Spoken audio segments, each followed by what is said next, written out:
Alhamdulillah kita kembali lagi dalam pagi dan kami membawakan seperti yang kami janjikan, kami bawakan kepada audiens semua segmen cyber security. Dan hari ini kita akan bercakap mengenai dengan aktiviti orang mencuri ni, Sarina. Apa yang dicuri? Mencuri nada yang bahaya ataupun nada yang ditakuti selain daripada mencuri satu perkara ni pula ni ya. Apa tu? Mencuri hati.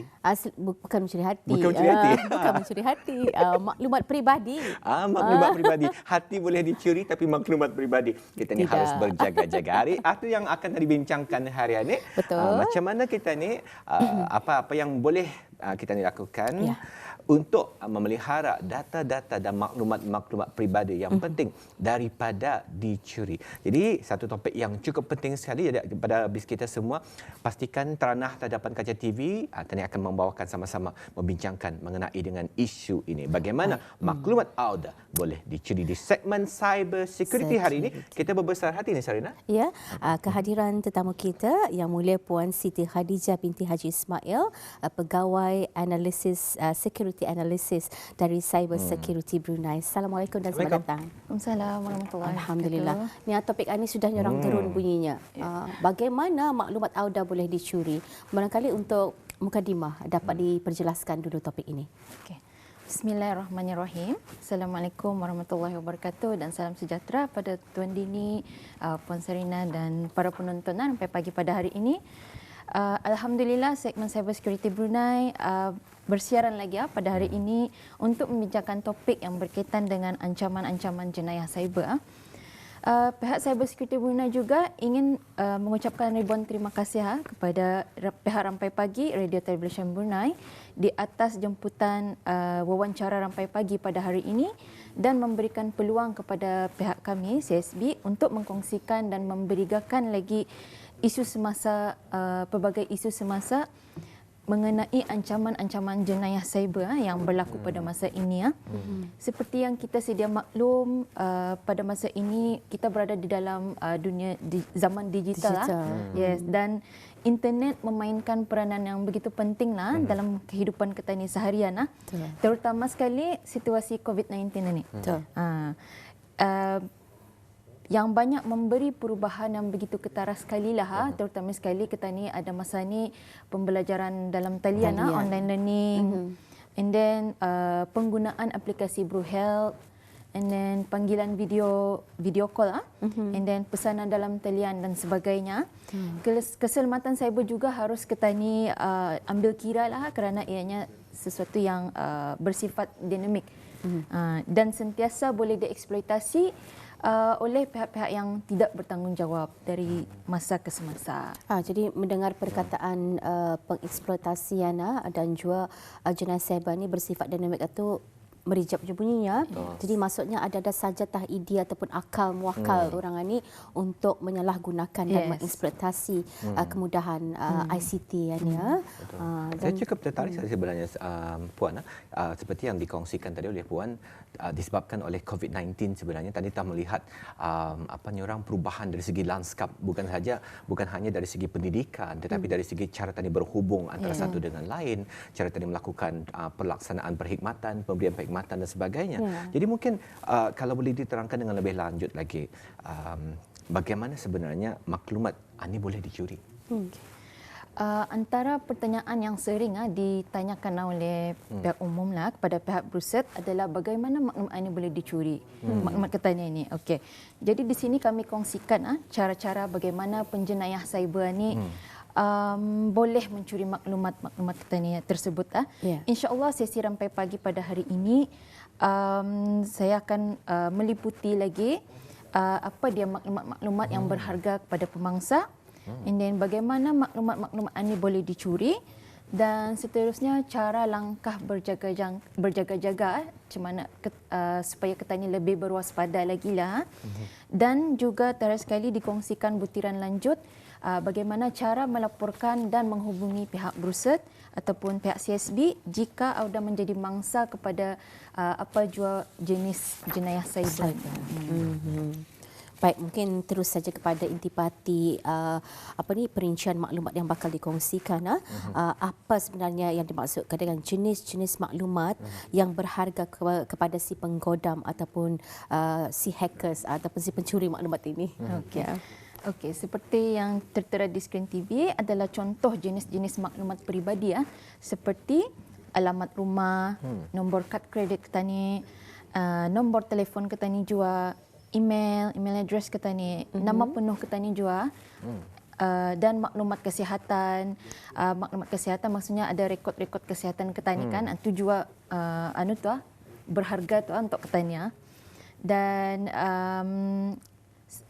kata leluan juga adalah antara maklumat peribadi petani lah. Dan yang sewaktu dengannya yang bersifat sensitif. Yang bersifat sensitif dan harus dilindungi ketika petani berada di dalam talian.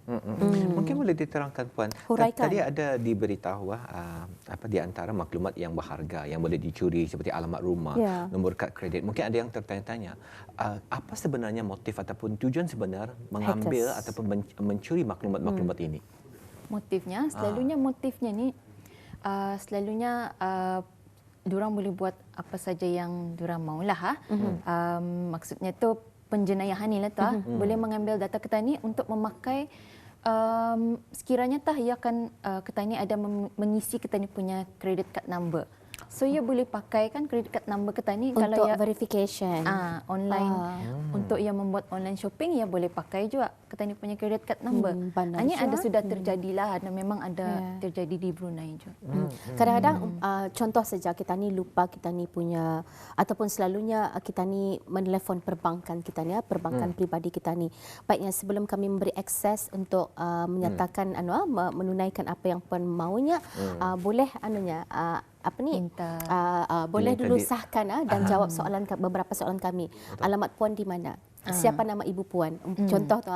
Jadi ini contoh-contoh John yang boleh dilakukan oleh para pencuri maklumat. Yes, boleh dipakai tu.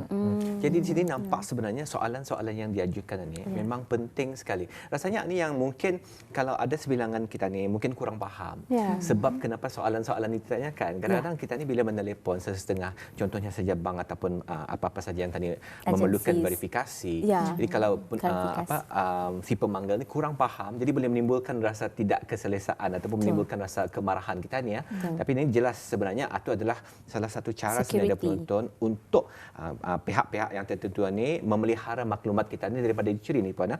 Mungkin kalau Puan boleh terangkan dengan lebih lanjut lagi Puan. Bagaimana mereka boleh mencuri maklumat? Tadi ada diterangkan mungkin dari segi credit card number, masa mengisi borang dan sebagainya. Mungkin ada cara-cara lain lagi yang Puan pernah dialami sendirilah ataupun didengar semasa dalam menjalankan tugas Puan. Betul. Okey. Pertama sekali selalunya melalui media sosial media sosial. Dan seseorang Auda mungkin secara tidak sedar telah mengongsikan maklumat ketani sendiri. And then di laman ketani mengongsikan maklumat ketani ini di laman sesawang phishing ataupun pancingan data. Apabila ketani Auda menekan mengklik pautan yang meragukan. Selalunya ada ketani receive SMS, ada link baginya kan. Secara tidak sengaja ketani menekan link pautan itu. Itu boleh membawa ketani ke phishing site. Phishing website ni. Jadi ia akan mengambil data ketani secara tidak sengajalah. Bagaimana kalau kita lihat media sosial masa ni pun kalau maafkan saya menyebut antara produk media sosial Instagram dan juga Facebook. Sebenarnya kalau kita ni melihat ada cuplikan ataupun suntingan video ataupun barangkali kita ni kan ada tu selalunya pertengahan video tu kita ni akan melihat iklan.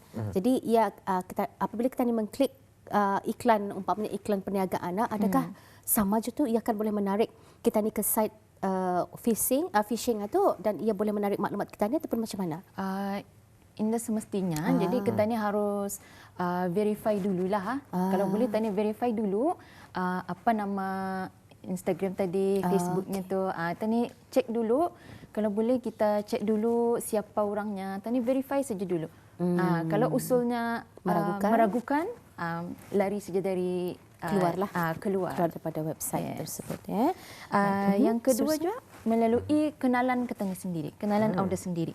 Seseorang yang Auda kenali mungkin telah berkongsi maklumat ketani ataupun kerana mereka punya peranti telah terjejas. Maksudnya di sini antivirusnya ia punya ada yang terjejaslah di dalam sistemnya. Jadi ketani punya maklumat ini butiran ketani pun boleh terjejas lah juga. Jadi boleh dicuri lah tu maksudnya. Dan senarai kenalan kita ni pun telah terdedah juga kepada penjenayah cyber. Jadi ini yang bahayanya. Yes, kontak kita ni. And then yang ketiganya melalui pertandingan. Selalunya kita ni telah memasukkan butiran peribadi kita ni kan. Selalunya kalau mengikuti peraduan ada minta nama, Online. IC online. Ada minta nama, IC, alamat rumah dan sebagainya tu kan. Itu antara maklumat peribadi kita ni sudah kan. Tapi kalau boleh untuk peraduan pertandingan yang bis kita ikut, kalau boleh peraduan yang sahih Biar lah, yang benar-benar tentu sahih. kesahihannya lah. Kadang-kadang kalau macam daripada SMS yang kita terima harian itu, kita ni dah tahu kan dari mana, macam ada yang contohnya lah kopi dangdut. Kita ni dah tahu kan dari mana datangnya. Kita ni nak ada jual subscribe ke apa kan. Jadi kalau macam ni, lebih baik jangan diikut Cubalah. jangan dicubalah ikut pertandingan itu. Betul ya. Mungkin Puan boleh ditanyakan lagi satu soalan Puan. Saya terfikir sebenarnya macam mungkin ada orang je yang menyaksikan sampai pagi hari ini mempunyai persoalan yang sama. Kenapanya macam kerja aku sendirinya sering pernah juanya menekan link ani, memasukkan data tapi tidak pernah terkena katanya barang-barang yang macam mana. Tapi siano tunya baru sekali memasukkan data sudah maklumatnya. Mungkin boleh diperjelaskan dari segi risiko Kak. Kalau ada tak mungkin risiko-risiko yang menyebabkan seseorang ini ataupun aktiviti yang sebegini yang menyebabkan orang tu lebih condong untuk maklumatnya dicuri. Okay, selalunya ada pula menerima aduan yang macam ni pula. Tapi kalau untuk risiko tu selalunya maklumat kita ni selalu kena, kalau sudah maklumat kita ni terdedah dipakai. Jadi kita ni pun kan rasa apa tadi seperti tuan ini cakap tadi tadi kurang selesa lah macam bagaimana ia tahu kita ni tinggal di mana, di mana. Tapi sebenarnya kita ni ada pernah mengikuti peraduan, mengisi borangan ni kan. Jadi sebelum kita mengikuti peraduan itu berhati-hatilah, sentiasa tertanyalah pada diri sendiri macam kenapa ia minta nama, kenapa ia minta IC nombor, alamat rumah. Sedangkan ia kan kiranya mungkin di dalam SMS satu katanya ia akan mengantar untuknya, ia minta account number kita ni untuk mengantar hadiahnya ataupun hadiah. Jadi kita ni mesti berhati-hati kenapa ia minta account number kita ni, tapi kita ni pun boleh fikir sendirilah sebenarnya. Macam mana kenapa ia minta kita ni punya account number. Mencurigakan Baik yang Indah pakai nanti akaun number ni bagi-bagi arah orang, takut disalahgunakan di masa akan datang. Jadi ini mungkin boleh dikategorikan sebagai pembocoran data. Pembocoran Dapat data. diterangkan lagi mengenai dengan pembocoran data tu. Okey. Melalui pembocoran data ini selalunya boleh melalui pancingan data ataupun phishing. Di mana secara tidak sedar kita ini telah berkongsi maklumat kita ini di laman web pancingan datanya dan selepas Auda mengklik pautan yang berniat jahat. Okey. Diikuti dengan pembocoran data ini juga di mana maklumat kita ini telah dibocorkan semasa serangan. Sekiranya tak ada serangan ke atas sistem kita ini. Jadi ia boleh, kita ni punya maklumat boleh terdedah, bocor. Boleh dipakai oleh penjenayah cyber ni. Jadi ini yang kita ni dah maulah dipakai guna oleh penjenayah cyber. And then yang terakhir sekali ialah secara rambang, pengguna mungkin menyasarkan nombor secara rawak. Nombor telefon. Nombor telefonnya ni dibuatnya random mengikut ada urutannya macam 888156 sebab ia tahu kod negara tu umpamanya. Jadi ia arah seorang lagi ia akan pakai 888157. Yang seorang lagi ia akan pakai 158 ujungnya. Jadi kita ni supaya ia akan macamkan mengaburi mata kita ni lah tu. Kita ni kadang-kadang ni melalui SMS Kadang-kadang kita ni dah tahu kan ini nombor siapa kan. Jadi selalunya penggoda ni penjenayah cyber ni akan memakai nombor-nombor yang random macam ni. Ni boleh Ketani punya butiran peribadi boleh terdedah dan bocor. Perkongsian yang cukup penting sebenarnya Sarina untuk kita sama-sama mengetahui ya. Kadang-kadang kita ni mungkin atas dasar kealpaan kita ni barangkali ataupun indah tahu. Jadi apabila keterujaan jiwa. Siapa yang teruja Sarina misalnya terjual puan dia bagi tahu Manang berapa sekian-sekian duit macam sejak bila aku dapat ikut pertandingan but it's okay. Mungkin rezeki atau mungkin bandar ada kliniknya. Bandar mengoffer duit tapi tu je macam kalau saya sering berpegang kepada kalau ya dipikirkan terlampau orang too good to be true orang. Macam mustahil banar kan ya mungkin dia terbanar tu macam istilahnya biar betul. Maksudnya kan. Jadi jangan mudah terpedaya lah ya. Dan untuk akhirnya apa barangkali saranan dan pastinya nasihat yang diperlukan untuk kita ni sama-sama dapat menangani sebarang penipuan dalam talian dan juga jenayah siber ini. Berikut adalah langkah berjaga-jaga bagi penipuan dalam talian. Pertama sekali, jangan panik. Jangan panik sekiranya Auda secara tidak sengaja telah memberikan maklumat ini. Maklumat peribadi berikut. Auda boleh menghubungi pihak Bruset untuk nasihat dan tindakan selanjutnya di mana akan dikongsikan di akhir wawancara ini. Seterusnya, jangan sesekali memberikan maklumat peribadi kepada orang yang tidak dikenali. Contohnya kita ini di kedai, kadang-kadang ada yang secara tidak sengaja ada yang orang mendekat kita ni lah, bertanya kita yang kerja di sini secara tidak sengaja kan selalunya ini boleh je maklumat kita ni, kadang-kadang kita ni secara tidak sengaja bagi tahu tiap maklumat kita ni. Jadi inilah harus dielakkan. And then jangan terlalu mempercayai promosi yang terlalu bagus. Yang tadi too good to be true. Kadang-kadang harga barang ini lebih murah daripada harga pasaran kita ni. Tapiskan kawan, kenalan dan pengikut Auda di media sosial.